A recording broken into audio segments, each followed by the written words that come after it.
Israel has welcomed home 4 hostages: Liri Albag, Naama Levi, Daniela Gilboa, and Karina Arayev. And the world witnessed the heartwarming scenes as they were reunited with their families after over a year in captivity in Gaza. ILTV's Ariela Liani has the story.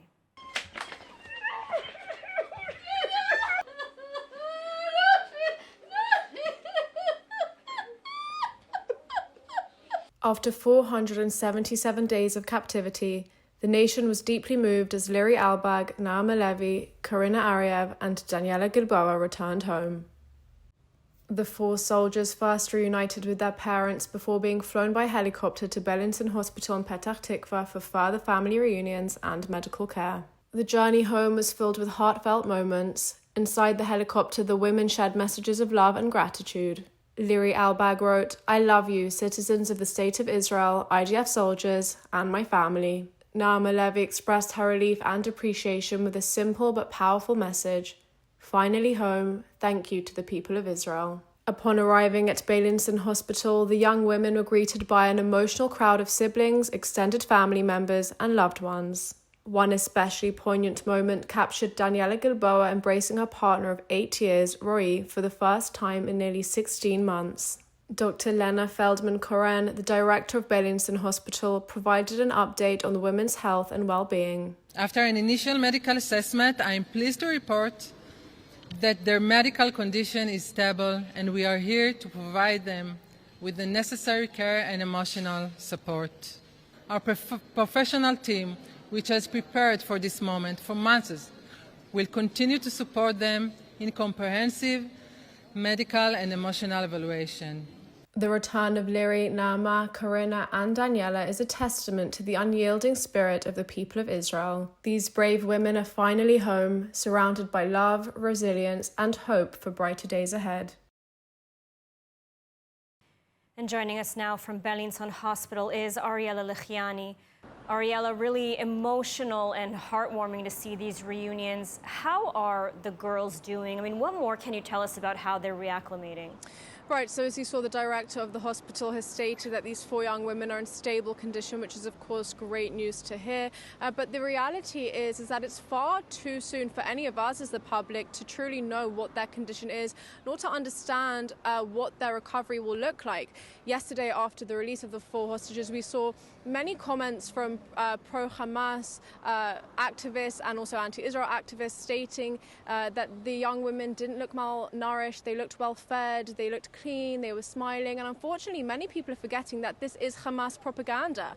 Hamas had the hostages on a literal stage for the whole world to see, and Hamas understood that what the world saw would be a reflection of how they've been treating the hostages for nearly 16 months. So yesterday was by no means an accurate presentation or indication of how the hostages are being treated. And all you have to do really is to look at the footage from October 7th, where you can see these same girls on the day they were abducted, and you see them covered in blood, injured, crying, terrified. You see Naama Levi with a black eye, with bloodied pants, and we can expect that this is a more accurate representation of what these hostages have endured for nearly 16 months. And what we do know from the 3 hostages released last week are some of the physical and psychological torment that they endured for nearly 16 months. You know, isolation, severe hunger, they were often denied showers, medical attention.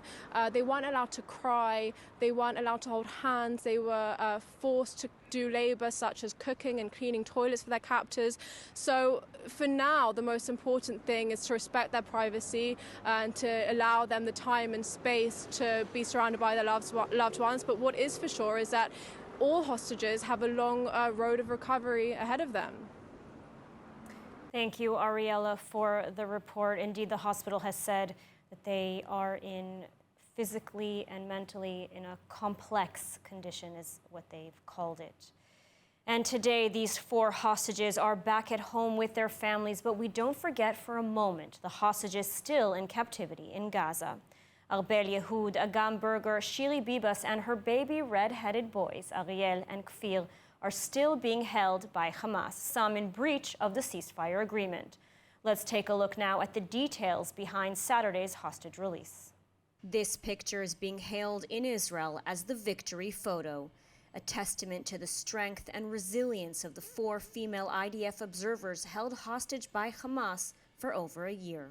The Hamas terror organization spent the past week orchestrating their release, putting on an elaborate PR show for the world. Setting up a stage in the middle of Gaza, Hamas terrorists in full military gear, mobs of Palestinian men surrounding the young women, and the Red Cross, actively playing along with the farce, participating in a signing ceremony on stage. These were the scenes as Liri, Naama, Karina, and Danielle were released from Hamas captivity. Dramatically different scenes than their brutal abduction on October 7th, where Hamas broadcast footage of the women beaten, bruised, handcuffed, and bloodied. Naama Levy seen with her Achilles heel cut, hands tied behind her back, and blood on her pants. Images that shocked the world. And while these girls finally returned home, 3 other women still remain in Hamas captivity. Israel was surprised when Arbel Yehud, a female civilian that was supposed to be on Saturday's list, was left off for a second week. This breach by Hamas nearly brought the first phase of the hostage deal to an abrupt halt. Israel has made clear it expects her to be released next week, along with IDF observer Agam Berger. Meanwhile, IDF spokesman Daniel Hagari expressed serious concern for the fate of the Bibas family. Hamas failed to meet its obligations to first release Israeli female civilian hostages as part of the agreement.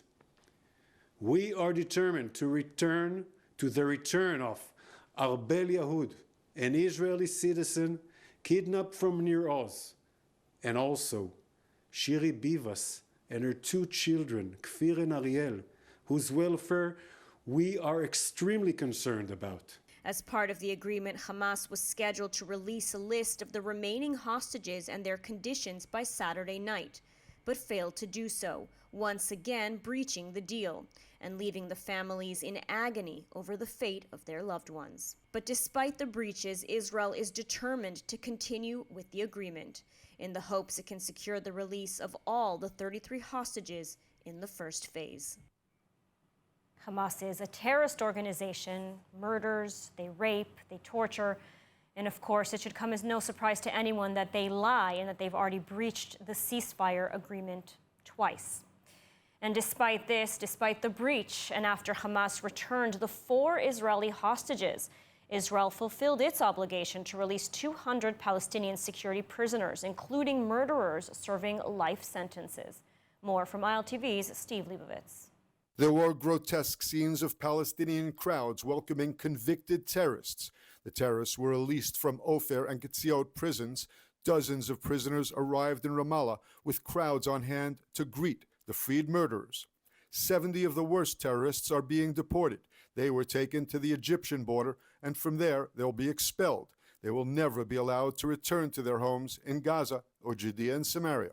Israel delayed a part of the hostage ceasefire deal by delaying its withdrawal from the Netzarim corridor that would open the way for over 1 million Gazans to return to their homes.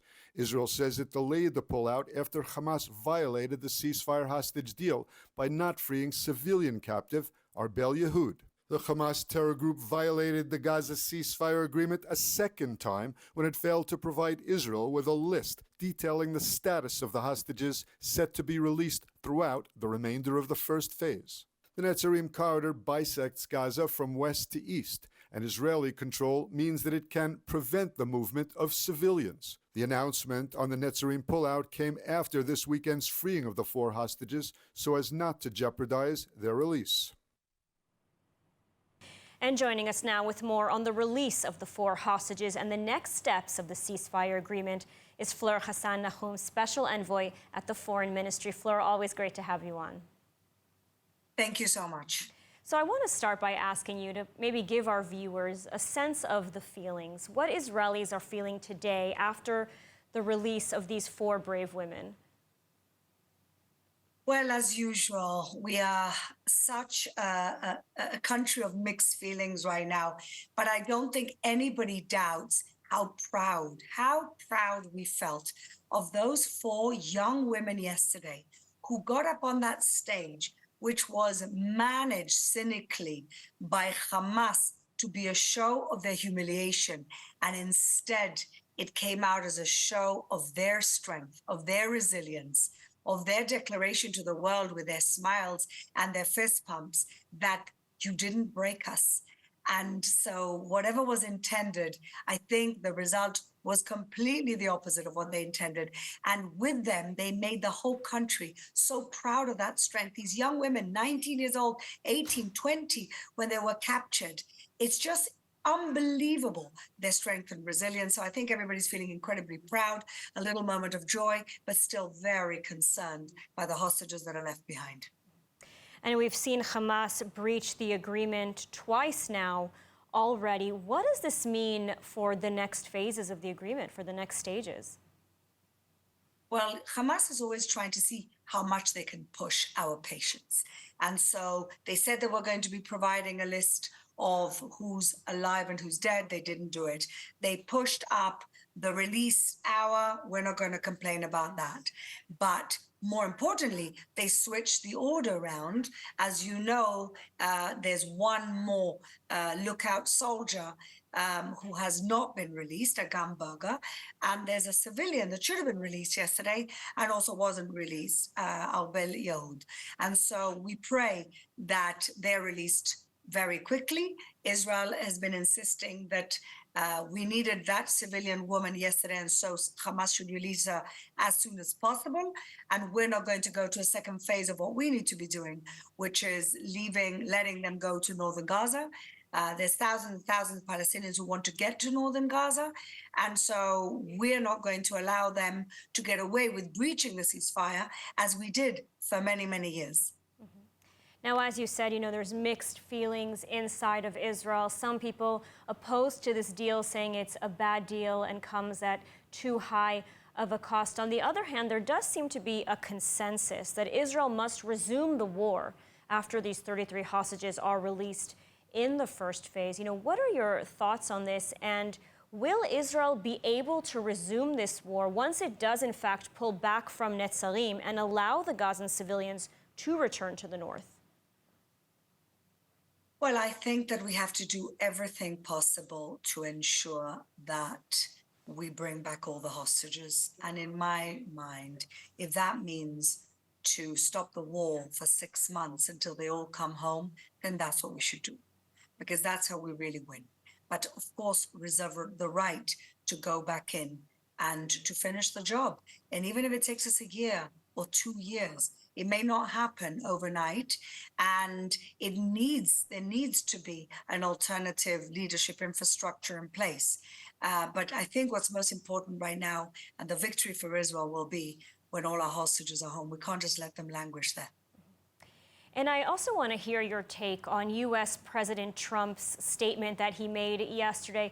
First of all, he's lifted the Biden administration's weapons sanctions on the heavy bombs to Israel. So that is an incredible move by President Trump.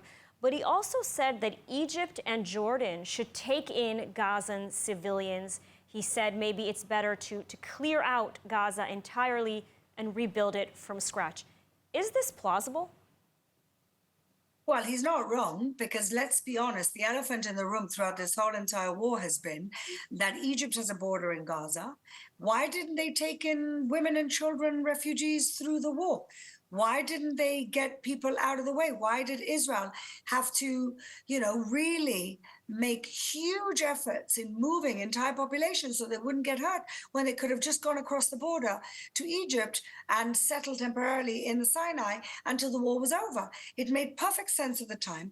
And if there are American guarantees, I don't see why Egypt shouldn't play ball. Same with Jordan. But the thing about Jordan and Egypt is that they've washed their hands of the Palestinian problem like it's not their problem that they didn't cause. They created this problem by attacking Israel in 48 and 67 and 73. And so they should be part of the solution, and they shouldn't be let scot-free. And so in that, I think President Trump is 100% correct. And I'm very happy that he's lifted the sanctions and the slow rolling of the military aid that we needed. He wants us to finish this war, but he knows that he needs to help us with the tools to finish this war. Absolutely. Fleur, thank you so much for taking the time to speak with us today. Always a pleasure. Thank you. And from Gaza to Lebanon. In southern Lebanon, 3 people were killed and 44 others injured by IDF gunfire as residents of the villages near the border defied orders not to return to their homes. The incident came as the deadline today expired on the 60-day ceasefire in Lebanon. Prime Minister Netanyahu says Israel will not complete its pullout from the south on time due to the failure of the Lebanese army to fully deploy and expel Hezbollah past the Litani. The U.S. is calling for an extension of the deadline. More from ILTV's Steve Leibovitz. The worst incident since the start of the ceasefire came on what was supposed to be its final day. South Lebanese villagers marched toward homes they left during the war with Israel. The IDF gave warnings that were ignored. There was IDF gunfire and 3 Lebanese were reportedly killed and dozens wounded. According to the 60-day ceasefire agreement with Hezbollah in Lebanon, Israel was due to have completely withdrawn from South Lebanon by the end of the day. But Prime Minister Netanyahu said that Israel will not complete its full withdrawal by today because Lebanon has not fully enforced terms of the November deal, which calls for Hezbollah to redeploy north of the Litani River with the Lebanese army taking its place. Informed of the Israeli position, the U.S. put out a statement urging a short, temporary extension of the pullout deadline. Under the November 27th truce agreement, the IDF is required to cede all of its positions to the Lebanese army, with Hezbollah retreating some 30 kilometers from the Israeli border. Netanyahu explained that the IDF withdrawal process is conditional and that the Lebanese army is deploying too slowly. The Prime Minister said that since Lebanon has not fully enforced its obligations, the phased withdrawal process will continue in coordination with the U.S., which mediated and is overseeing the deal. The IDF is reportedly still finding Hezbollah weapons caches in some areas and claims that the Lebanese army has been helping Hezbollah in some areas. A U.S. statement said President Trump is committed to ensuring that Israelis can return safely to their homes in northern Israel. The White House also said that it supports Lebanese President Aoun and the new Lebanese government. And joining us now with more on the ceasefire agreement with Hezbollah and Lebanon is Abraham LaVine, Senior Speaker and Media Manager at the Alma Research and Education Center. Thank you for joining us today. My pleasure. So today, the 60-day period of the ceasefire has come to an end. What is the status of the ceasefire now? Well, I think the good news is that the ceasefire is holding up. Hezbollah hasn't had one successful attack on Israeli civilian citizens for over 60 days, and we're slowly getting back to a normal routine life as we wished for over a year. On the other hand, I have to add that today it ends, and we're already seeing clashes between Hezbollah and IDF in South Lebanon, with UNIFIL and Lebanese army nowhere to be found. You know, many believed that Israel would resume the fighting at the end of this 60-day ceasefire agreement with U.S. President Donald Trump now in office. But it seems that Israel is not interested in resuming the fighting, and President Trump wants an end to this war. So what can you tell us about this? I think you're completely right. I think there was never a goal for Israel to return to war in the north. The clear goal, and actually a government decision since mid-September, was to bring the residents of the north back home. And the way to bring them back home is not through more fighting and rockets and battles. The way to bring them back home is stability and maybe not peace. That would be really optimistic, but at least stabilize the situation. And I think that's what IDF is working on since 60 days ago, on stabilizing the situation and trying to eliminate as much of the threat, Hezbollah threat, on the northern communities. And you mentioned the return of the residents back home. Do you think that the IDF's continued presence will be enough to really bring the residents back home to the north? I mean, what is the sentiment among your neighbors, among residents in the north right now? Well, I think it's a great moral victory for Hezbollah if we don't return to our homes in the north. Therefore, I think our government has to do everything in their hands to help and support these people to come back home. I think these days are one leap forward to bring these people back home.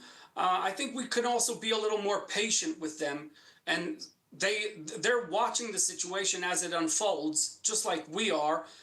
Many of them found other jobs. Many of them have kids in school in the middle of school year and maybe decide to come back only July and August. I think that will be the next step forward, seeing the bigger masses coming back to their homes here in the north. All right, Abraham LaVine, thank you so much for your analysis today, and let's hope that the residents will indeed be able to return home soon. Thank you. Of course. Thank you very much. And in other news, the Jewish National Fund USA is known for their life-changing investments in Israel. After the October 7th massacre destroyed parts of southern Israel, farming communities were left as ghost towns. But with funding from JNF USA, these communities are now rebuilding with the help from students all over Israel who picked up their lives and moved to attend Adam V'Adama. This is Moshav Sde Nitzan, less than 10 kilometers from the border of Gaza. Just an incredible place to live in addition to living a life of meaning, that you know you're on the front lines of Israel. A moshav that once was filled with community members and hundreds of Thai workers is now filled with students maintaining the land. After the 7th of October, I couldn't just live my normal life anymore, just hang out with my friends, doing some school. I have to do everything I can for my country. I have to be the most meaningful for my country after everything she's been through. So I came here to do it. I felt like this is what I can do, this is how I can help. The students here, October 7th has forever reshaped who they are and what they want to do with their lives. That's why they've decided to restart, come to this school and make a difference. Right now, what they're actually doing is pruning these tomatoes. So what they're doing is they're taking the leaves off to expose the tomatoes to the sun. The common Israeli farmer doesn't believe that Israeli youth can work in agriculture. And for them to see that not only that we're waking up so early and working, that we're also at the same level of other workers. And that's why these students from all over Israel decided to enroll in a brand new school here in the Moshav. With funding from Jewish National Fund USA, Adam V'Adama is now in its first year with 27 students from grades 10 to 11. For us, a real victory over these monsters from Hamas who came into our communities is to come back here and to rebuild and expand. And this school is definitely one of these victories. Picking the fruits, connecting with the land, students say the sweat and love they put into their hours of farming before school starts has more meaning than before. Everything is going on so near us, it's so close to us, and all the war and the hostages, they're so close to us. This land, there was terrorists going around here on October 7th, and it's amazing to know we're rebuilding it. We're making this is our place, and we're so close to this and saying we're not afraid. Jewish National Fund USA over the years has been a very, very committed and strategic partner in this region. And when you see these young men and women acting that way, following the roots, connecting to the land, I know that they will grow up and be great leaders. And now, let's take a look at the weather forecast. Cloudy skies are expected around most of the country tonight, with temperatures reaching lows of around 9 degrees Celsius or 49 degrees Fahrenheit. Then tomorrow we'll see more cloudy skies alongside light rain in the southern areas, with temperatures climbing to reach highs of about 18 degrees Celsius or 64 degrees Fahrenheit. And that's a wrap for today's news. For the latest updates from Israel on all your devices, be sure to follow our ILTV channel, subscribe to our newsletter, and explore our website, iltv.tv. Stay informed with the latest news straight from the heart of Israel. I'm Ladar Greve Lazi. Be well, stay safe, and thank you so much for watching.